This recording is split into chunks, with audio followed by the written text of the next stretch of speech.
Hola nuevamente, hoy continuamos con nuestra lectura de qué es el cine de André Bazin y hoy nos vamos con el texto Las últimas vacaciones, Les Dernières Vacances.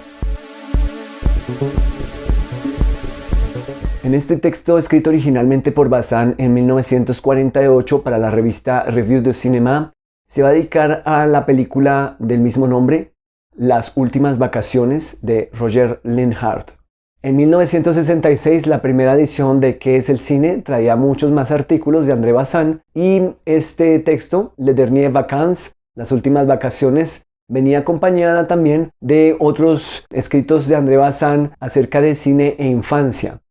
Ya hemos visto el capítulo sobre Alemania año cero y en esa edición original venía también los textos sobre Los Olvidados de Luis Buñuel y también la película Juegos Peligrosos de René Clement. Sin embargo, cuando terminemos con esta edición de Rialp, vamos a detenernos en esos artículos que completaban la edición de 1966.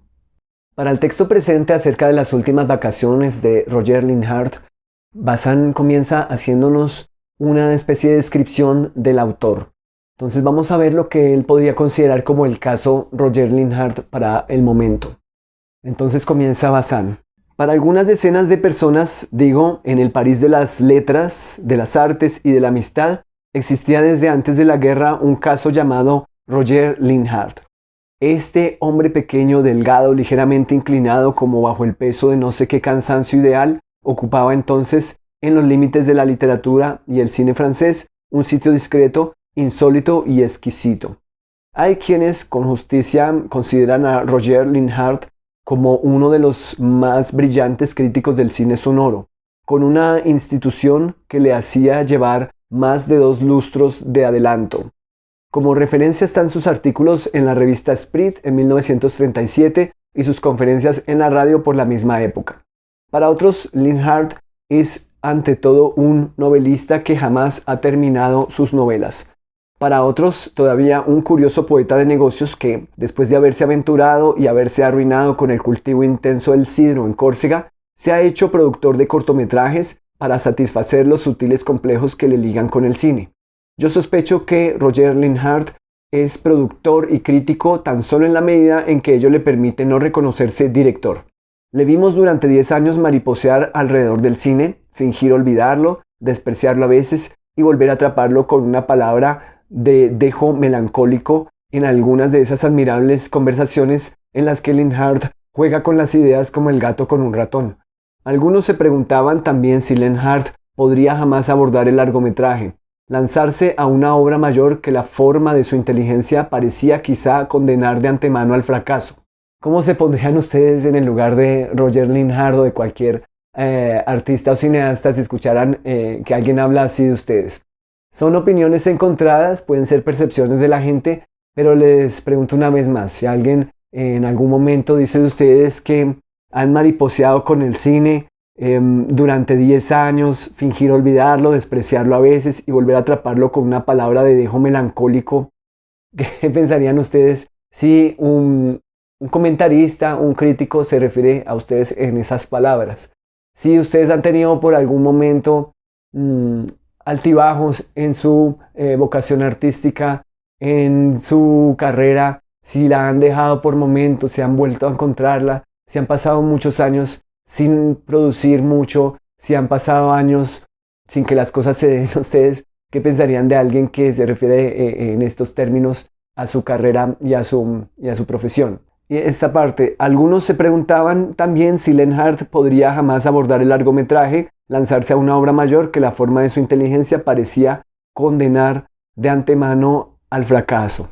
Qué moral, ¿verdad? ¿No? Que ya la gente pensara, o algunos, que estaría condenado al fracaso cualquier intento de hacer un largometraje, que sería una especie de obra mayor que la forma de su inteligencia podría condenar al fracaso. O sea, ¿qué se puede deducir ahí? Que la forma de su inteligencia condenaría al fracaso cualquier intento de largometraje, que tenía una inteligencia tan singular, tan específica, que condenaría cualquier intento de hacer un largometraje.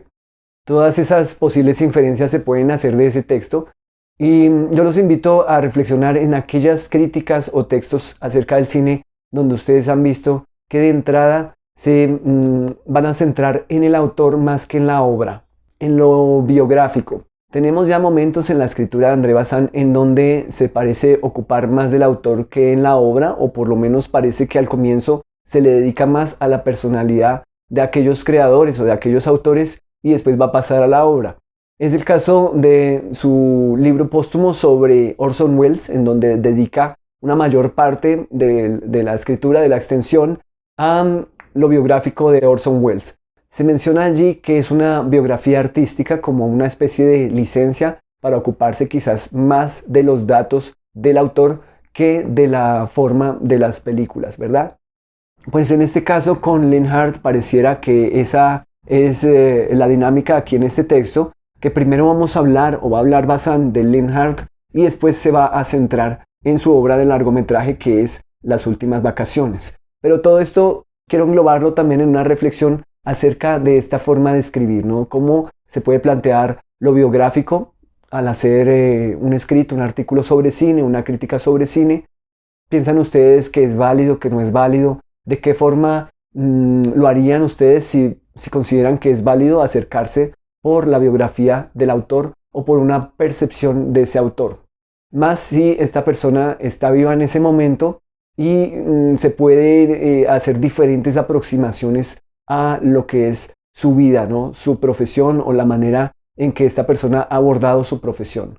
No es parte de la obra, pero podría decirse que es parte de su ética personal o de su aproximación a su trabajo específico como cineasta, como novelista o como autor.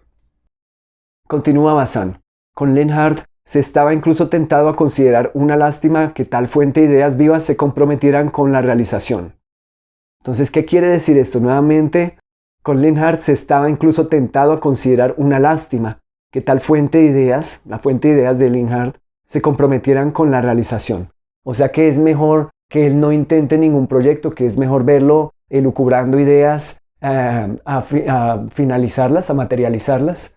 Es mejor un personaje que habla de sus ideas o que no termina sus proyectos a un personaje que sí las termina. ¿Qué se puede inferir de estas palabras de Bazin? Continúa Bazin. Supongo por lo demás que Linhart se ha decidido a aceptar la proposición de su amigo y productor Pierre Guérin, en la medida en la que realizar un film es todavía una manera de plantear una idea, la de la creación, de manera apenas menos intelectual que la aventura del Cidro en el corazón del Mediterráneo. Si me detengo tanto en la personalidad de Roger Linhart antes de hablar de Las últimas vacaciones, es porque en cierta manera me parece más importante que el film. Por de pronto, porque lo esencial de Linhart se encontrará siempre en su conversación, mientras que su obra, por muy importante que sea, no pasará nunca de ser un subproducto. Sus obras maestras nos las ha dado quizá bajo una forma menor, en los comentarios de los cortometrajes que él ha realizado o producido. ¿Os acordáis, por ejemplo, del documental sobre el viento en el que aparecía sobre un erial quemado por el sol y el mistral la alta silueta de Lanza del Vasto? Pero yo no me refiero ni siquiera al texto, aunque el de Naissance du Cinéma sea admirable. Pienso solamente en la dicción, en el timbre y en la modulación de la voz que hacen de Linhart el mejor comentador del cine francés. Todo Linhart está en esa voz inteligente e incisiva que la mecánica del micrófono no llega nunca a desnaturalizar porque se identifica con el movimiento mismo del espíritu. Linhart es antes que nada un hombre de palabra. Ella sola es lo bastante móvil, lo bastante flexible, lo bastante íntima para absorber y traducir sin una apreciable degradación de energía la dialéctica de Roger Linhart, conservando la vibración en esa dicción sin sombra en donde la claridad tiembla con pasión. Entonces nuevamente van esas palabras de Bazin pareciendo que prefiere lo biográfico a la obra en sí, antes incluso de hablar del mismo largometraje que es Las últimas vacaciones. Entonces nuevamente revisemos esas palabras. Dice Bazin, porque lo esencial de Linhart se encontrará siempre en su conversación, mientras que su obra, por muy importante que sea, no pasará nunca de ser un subproducto. ¿Alguna vez les han dicho a ustedes que lo importante no es lo que hacen, sino la conversación que tienen? Puede ser duro para un creador escuchar eso, ¿no? Alguien que se trata de esforzar haciendo una obra, que le dicen lo importante no es su obra es un subproducto, prefiero las conversaciones que tenemos con usted. Habría que descifrar el tono de Bazán. ¿Está siendo sarcástico, irónico, o por el contrario es un exceso de honestidad en el cual quiere proteger a su amigo de esta peligrosa aventura que es el cine para que mejor se quede allá conversando en los cafés en vez de aventurarse a hacer largometrajes que le pueden salir costosos en varios planos de la vida? ¿Cuál pensarían que es ustedes el tono que usa Bazán para llegar a pensar que es mejor un Roger Linhart comentarista o productor de cortometrajes a un Roger Linhart quizás autor de largometrajes en potencia? ¿Qué puede estar pasando por la cabeza de Bazán para decir esto? Por otro lado, aprovecho para recomendarles El nacimiento del cine, uno de los cortometrajes de Roger Linhart, en el cual se habla de aquellos inventos anteriores al cinematógrafo en los cuales pues se quería captar el movimiento y son juguetes ópticos realmente que se comercializaron, se patentaron y que se vendieron. En aquel cortometraje de Linhart está documentada de manera muy rica la experiencia de Marey y Muybridge con la captura del movimiento, ya fuera de dibujos o de fotografías. Continúa Bazán. Aunque no hubiera realizado jamás largometrajes, Roger Linhart sería ya una de las personalidades más atrayentes e irreemplazables del cine francés, una especie de eminencia gris de la cosa cinematográfica, uno de los raros hombres que, después de la generación de Duluc y Germain Dulac, han hecho que el cine francés tenga una conciencia de sí mismo. Parecía, por tanto, que el mismo carácter de Linhart le impedía aventurarse desde esa tierra de nadie hacia las fronteras de la creación y de la producción, pasar de la semi-internacionalidad de Saint-Germain-des-Prés, donde todo es posible con las palabras, al mundo impecable y estúpido de los campos elíseos sometido a la inquisición sin recurso del éxito y del dinero. Hay algo muy misterioso en Bazán, ¿no?, acerca de Roger Linhart. ¿Cómo es realmente el carácter de Linhart? Eso es lo que se podría llegar a deducir a partir de las palabras de Bazán. Por supuesto, este artículo es un punto de partida, pero de aquí nos queda la tarea para seguir aproximándonos a esa personalidad, ¿verdad? Hay un misterio ahí por revelar y por supuesto que Roger Linhart continuó haciendo películas. Buenas, malas, regulares o como sea, allá están. Son, eso sí, muy difíciles de conseguir, pero tenemos que hacer lo posible por tratar de verlas para tener una opinión propia acerca de ellas. Continúa Bazán. Escribámoslo porque es de justicia. Hay que agradecer a Pierre Guérin el haber tendido a Roger Linhart de la orilla derecha a la izquierda, el puente de su confianza y de su amistad. Puedo decirlo ahora, teníamos mucho miedo. En principio, sin duda, porque un fracaso nos hubiera dolido, aún sin disminuir nuestra estima por él, pero más aún porque Linhart iba, después de algunos otros, a testimoniar sobre uno de los más graves problemas de la creación cinematográfica. A pesar de su familiaridad intelectual con el film, a pesar de su experiencia de productor y realizador de cortometrajes, Linhart se acercaba al cine sin armas, virgen de las técnicas del estudio. Prácticamente no había dirigido actores jamás, y he aquí que de golpe le iba a hacer falta amaestrar todos los monstruos contra los que el sindicato, a falta de productores, defiende cuidadosamente al realizador novicio.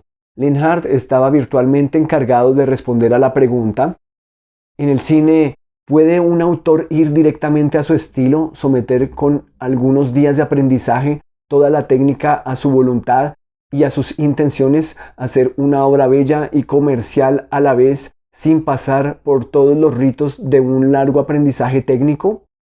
No esperábamos de Linhart un film, entre comillas, bien hecho, sino una obra con su sello personal que realizara en un modo mayor algo de ese mundo que él lleva adentro. Entonces aquí podemos entender un poco la prevención o el temor de Bazán acerca de la incursión de Roger Linhart en un largometraje, el enfrentamiento con los técnicos quizás, ¿verdad? Si Roger Linhart, podíamos deducir según las palabras de Bazán, era un hombre lleno de ideas, conversación, elucubraciones, pero quizás cero conocimiento técnico, como lo puede de alguna manera sugerir Bazán. Entonces, ¿cómo iba a ser ese enfrentamiento a los técnicos con años de oficio, ¿cierto? De una manera en que se puede pensar las cosas se hacen así y es así y no de otra manera. ¿Cómo iba a llegar un hombre lleno de ideas nada más a materializarlas y a enfrentarse a estos técnicos con tanto oficio y convencidos de que las cosas se hacen de una manera y no de otra? Entonces, puede ser la pregunta que Bazin tiene para los nuevos creadores. Quizás esa pregunta la vaya a contestar especialmente uno de los pupilos de André Bazin en Cahiers du Cinéma, Jean-Luc Godard, ¿no? Es el más preocupado por la manera en que los técnicos han ejercido su oficio y la manera en que se discute con esos técnicos acerca de que las cosas se pueden hacer de diferentes maneras. Continúa Bazin. Linhart ha tenido la prudencia de buscar el máximo de dificultades. Lo peor era, en estas circunstancias, lo más seguro. Así, Linhart ha escrito, con su cuñado y amigo íntimo, el malogrado Roger Bruel, su guión y sus diálogos. El asunto mismo era de una fragilidad muy novelesca y la interpretación planteaba problemas casi insolubles. La idea inicial es muy simple, muy bella y podría salir de una novela de Giraudoux. Hacia los 15 o los 16 años, la mujer adquiere una madurez psicológica que el hombre tardará todavía bastantes años en alcanzar. La llegada de un joven arquitecto parisiense encargado de comprar la propiedad familiar hace que Juliette tome conciencia de una manera brutal de su destino de mujer y la aparta momentáneamente de su primo Jacques, que siente confusamente en sus celos pueriles cómo Juliette se le escapa, cómo se pasa del lado de las personas mayores y cómo él necesita a su vez más lenta y dolorosamente labrarse su camino en el país de los hombres. Estas últimas vacaciones le enseñarán a distinguir la quemazón de la última bofetada de una madre de la primera de una mujer. Pero el tema del fin de la infancia, Linhart lo ha unido íntimamente al del fin de una familia y de una cierta sociedad, de esta burguesía protestante a la que 3 generaciones de seguridad material y de riqueza laboriosamente adquirida han convertido en una especie de aristocracia. Hacia el 1930, avanzada la posguerra, la decadencia había comenzado ya. Las 2 aventuras, la de los niños y sus padres, tienen un escenario común. Esa finca que resulta demasiado costosa a los herederos y que hace falta vender a una empresa hotelera. Ese parque en el que Jacques y Juliette habrán recibido su primera lección de amor es también el producto de una geografía humana muy precisa, con sus estanques de rocalla, sus prados extensos en los que se cosecha el heno, su avenida de bambús, sus macizos de araucarias, sus cedros azules, sus magnolias de flores grandes, donde la verde encina es el único testimonio que recuerda los eriales de los Cévennes. Todo esto es la secreción de la propiedad burguesa, tal como se encuentra en otras 20 provincias francesas, lugar cerrado, paraíso artificial y objeto tan desusado e insólito en estas tierras quemadas por el sol y jalonadas de ruinas romanas, como los vestidos de encaje y las labores en perlé de la tía Nelly. Es el símbolo de 3 o 4 generaciones burguesas cuyo encanto y cuya grandeza habrán consistido en crearse simultáneamente en 3/4 de siglos un estilo de vida y un estilo de propiedad.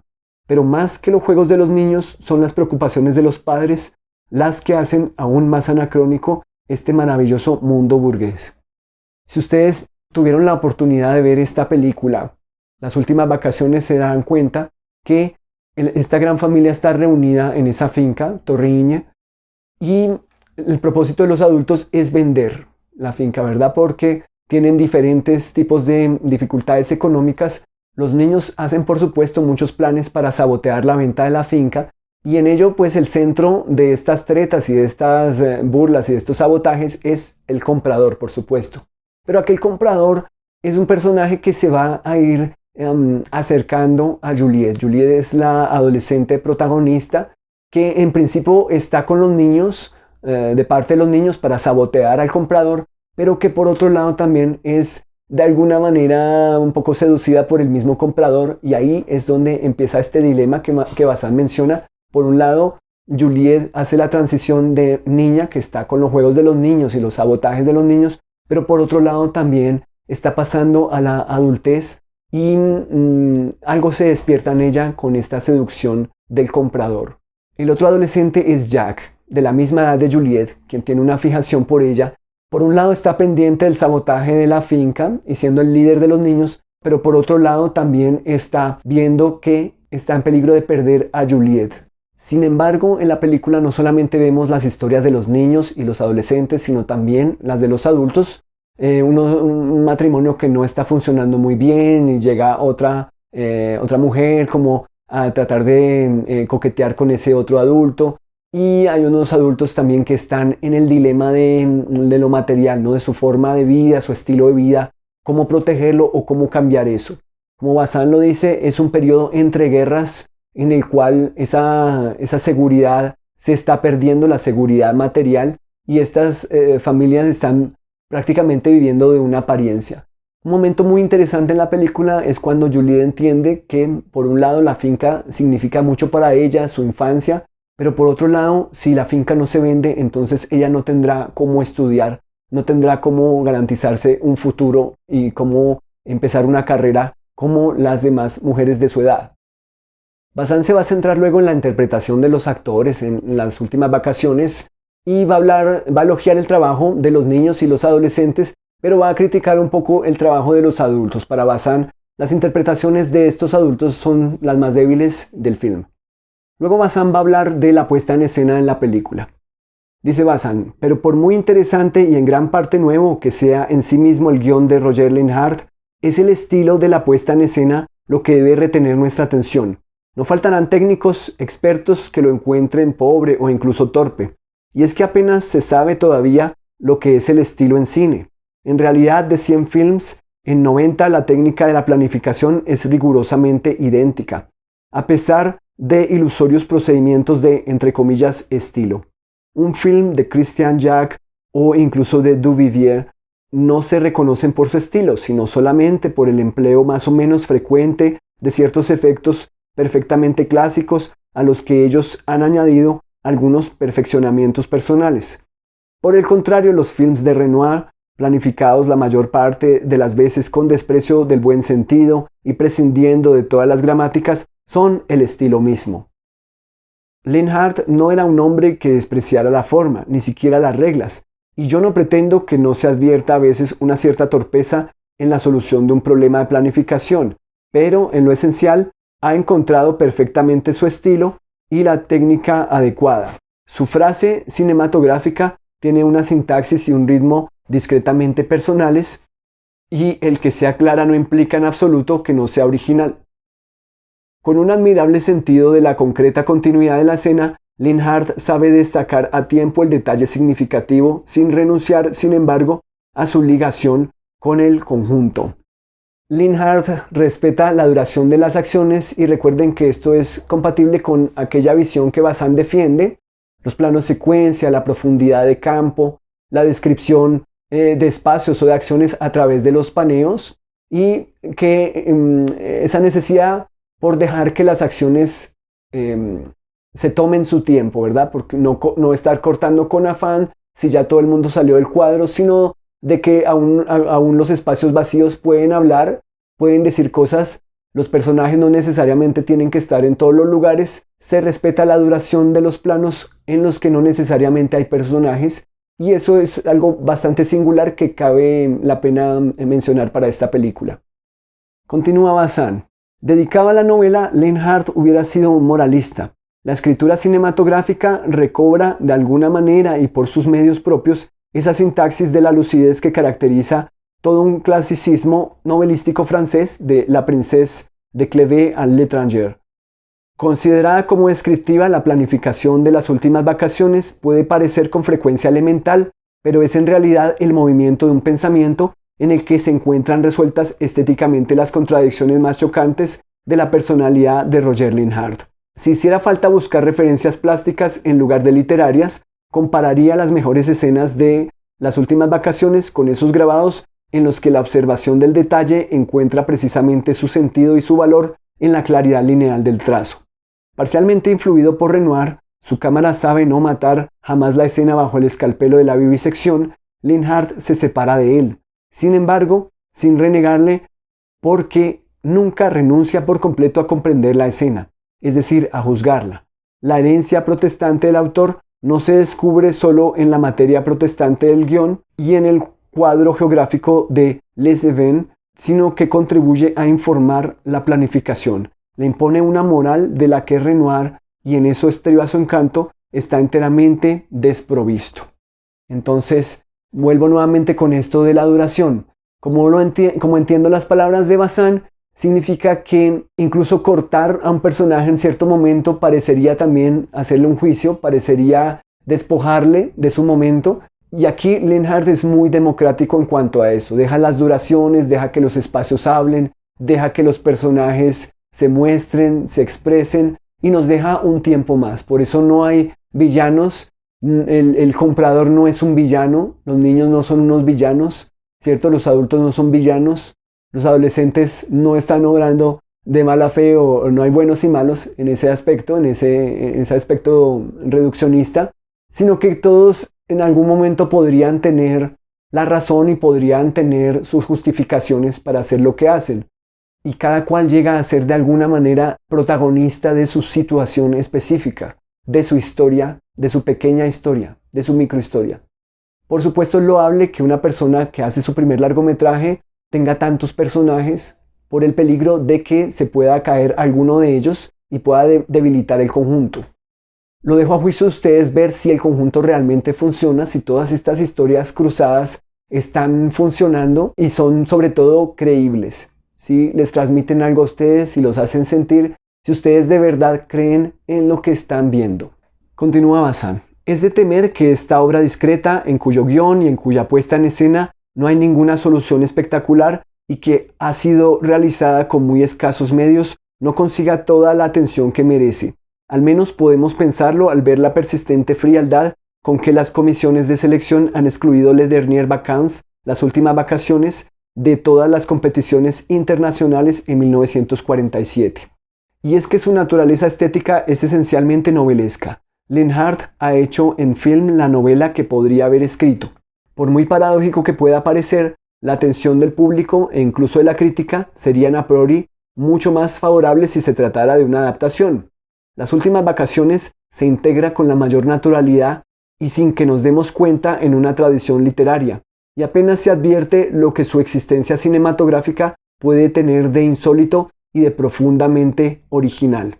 Y hay que rescatar este aspecto novelesco de las últimas vacaciones, que a mi juicio aporta muchas ideas interesantes que quizás no están siendo mencionadas en el texto. Si ustedes recuerdan a Bazán con su defensa del cine impuro, en el capítulo que ya estudiamos, Bazán está abierto a esos procedimientos venidos de otras artes que pueden contribuir al cine, ¿verdad? Ese diálogo entre cine y otras artes. También lo veíamos en el capítulo de teatro y cine y también de pintura y cine. Aquí, ¿qué es lo novelesco? Recuerden que Bazán hacía una defensa de la novela como un arte que tenía una cantidad de recursos y un inventario de efectos sobre los cuales el cine se podría nutrir, no para adaptar novelas, sino para hacer una especie de novelas a su manera, a la manera personal de cada autor, usando esos recursos y haciéndolos propios a través de la forma del cine. ¿Qué recursos novelescos podemos ver en las últimas vacaciones?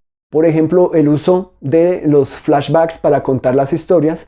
Recordemos que en el tiempo, entre comillas, presente, Jack se encuentra en el salón de clase y está evocando las vacaciones. Al parecer, después de ciertos puntos dramáticos de la historia, Jack vuelve al salón de clase. Hay un punto muy interesante donde parece concluir la primera gran historia, que es cuando el comprador se marcha, pero deja todas esas dudas sembradas en Juliet acerca de dónde se sitúa ella. Y entonces volvemos a Jack en el presente en el salón de clase, para que luego vuelva a evocar las últimas vacaciones y pasemos a la segunda historia que tuvo lugar en Torriña.